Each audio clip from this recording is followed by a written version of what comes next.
আসসালামু আলাইকুম রহমতুল্লাহ।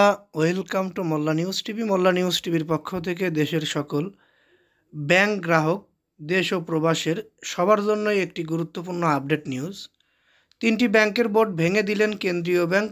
আজকেই এই বোর্ডটি ভেঙে দেওয়া হয়েছে। ব্যাংক 3টি কোনটি জানতে হলে অবশ্যই আমাদের এই নিউজটি পুরোটা আপনাদেরকে ধৈর্য সহকারে শুনতে হবে। হয়তো আপনারা স্ক্রিনে দেখতে পাচ্ছেন 3টি ব্যাংকের লোগো সহ নাম। ঠিক এই 3টি ব্যাংকই এনআরবিসি ব্যাংক, এনআরবি ব্যাংক, মেঘনা ব্যাংক লিমিটেড।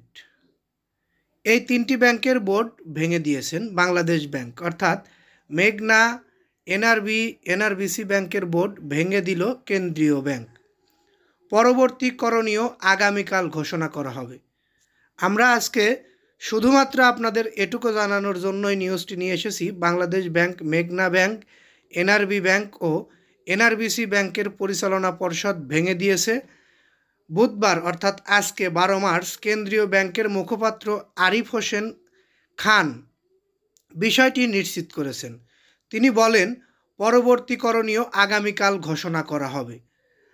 এই পরিচালনা পর্ষদ ভেঙে দেওয়া নিয়ে আপনাদের কারো কোনো মতামত যদি থেকে থাকে, অবশ্যই আপনারা আমাদেরকে কমেন্ট বক্সে জানিয়ে যাবেন। আমাদের এই নিউজটি যদি একটুও ভালো লেগে থাকে, অবশ্যই আপনারা আমাদের এই নিউজে একটি লাইক দিয়ে দিবেন।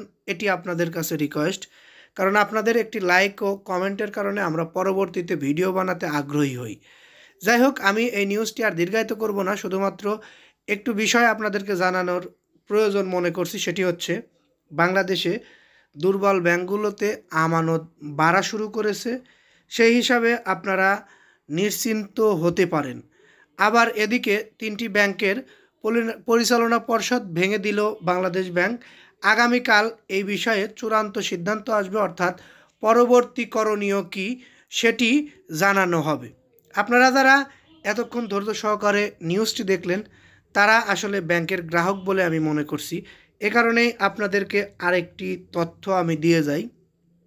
প্রায় 12 থেকে 14টি ব্যাংক, যে ব্যাংকগুলো দুর্বলতার শীর্ষে ছিল, সেই ব্যাংকগুলোতেও কিন্তু আমানত বাড়তে শুরু করেছে। এ কারণে দুর্বল ব্যাংকগুলো অতি দ্রুত তাদের আগের একটি ভালো পজিশনে যাওয়ার মতো পরিস্থিতি তৈরি হয়ে যাচ্ছে। এই বিষয়টি আমরা নিশ্চিত হতে পেরেছি গভর্নরের বক্তব্যের মাধ্যমে। তবে আমরা গভর্নরের আরেকটি বক্তব্যও শুনেছি। ব্যাংকগুলো সাবেকে, অর্থাৎ একদম ভালোভাবে চলতে ফিরতে পারা পর্যন্ত অপেক্ষা করতে হবে প্রায় 2 থেকে 3 বছর। যেমন আজকে একদম খাদের কিনার থেকে সিটি ব্যাংক শীর্ষ ব্যাংকগুলোর মধ্যে একটি হয়ে দাঁড়িয়েছে। ঠিক এরকম সকল ব্যাংকই শীর্ষে উঠে আসবে ইনশাল্লাহ, আমরা আশা করি। গ্রাহকদের নিশ্চয়তা দিয়েছেন বাংলাদেশ ব্যাংকের গভর্নর।